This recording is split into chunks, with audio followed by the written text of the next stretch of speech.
Hi friends, మీకు ఒక విషయం చెప్పాలని ఉంది. జమీమియా వరల్డ్ కప్ కొట్టింది. అయితే ఆమెకి ఇంటర్వ్యూలో అడిగినప్పుడు ఆమె ఏం చెప్పిందంటే ఆవిడ ఫీలింగ్ ఎక్స్ప్రెస్ చేసింది.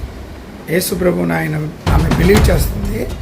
యేసు ప్రభు నా కోసమని యుద్ధం చేశాడని చెప్పింది. అంటే గేమ్ ఆడాడు అని చెప్పింది. మీరేమనుకుంటున్నారు? జమీమియా ఆడింది అనుకున్నారా? కాదు. జమీమియాలో హృదయంలో ఉన్న దేవుడు యేసుక్రీస్తు. యేసుక్రీస్తుగా ఆమె ప్రార్థన చేసింది. యేసుక్రీస్తే ఆమె గేమ్ ఆడాడు. యేసుక్రీస్తు గేమ్ ఆడితే ఎలా ఉంటుంది తెలుసా? ఇలాగే ఉంటుంది. ఆయన అన్బీటబుల్ గాడ్. నిజంగా చెప్పాలంటే యేసుక్రీస్తు నమ్ముకున్న వారికి విజయం కంపల్సరీ ఉంటుంది. అది ఆమె చెప్పింది మాటల్లో మనకు అర్థమైంది. సో ప్రజలు కొంతమంది మతోన్మాదులు ట్రోలింగ్ చేసి ఆమె బాధ పెడుతున్నారు. నేను ఒకటే మాట చెప్తాను, జమీమియా నీకు నేను చెప్పేది ఒకటే, ఎప్పుడు బాధపడక. నీ దేవుడు నిన్ను మరణం వరకు కాపాడే దేవుడు, నిన్ను బలపరిచే దేవుడు, నీ కోసమని ఆయన నిలబడే దేవుడు. ఆయన విజయం ఇచ్చిన యుద్ధం యెహోవాదే అని దేవుడు చెప్పాడు. ఇజ్రాయేలీలు యుద్ధం చేసినా యెహోవాయే యుద్ధం చేసేవాడు ఇజ్రాయేలీల కోసమని. దావీదు అంటాడు యుద్ధం యెహోవాదే అని అంటాడు. అలాగే మోషే అంటాడు యుద్ధం యెహోవాదే అంటాడు.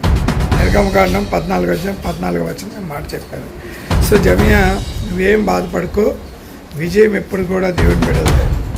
ఈ లోకంలో ఉన్నవారు ఎంత ట్రోలింగ్ చేసినా, మతోన్మాదులు ఎంత చెప్పినా, ఎంత జలస్ ఫీల్ అయినా, ఆఖరి దేవుడే కదా, జయం మందే. ఆయన మనకి శక్తినిచ్చి బలంనిచ్చి ముందుకు నడిపిస్తాడు.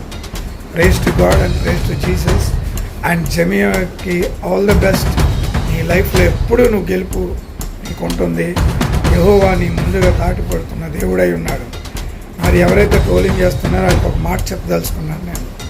మీరు ఎంత ట్రోలింగ్ చేసినా ఏం చేసినా యేసు ప్రభుని బీట్అవుట్ చేయడం, యేసు ప్రభుని గెలవడం అసాధ్యం, ఇంపాసిబుల్.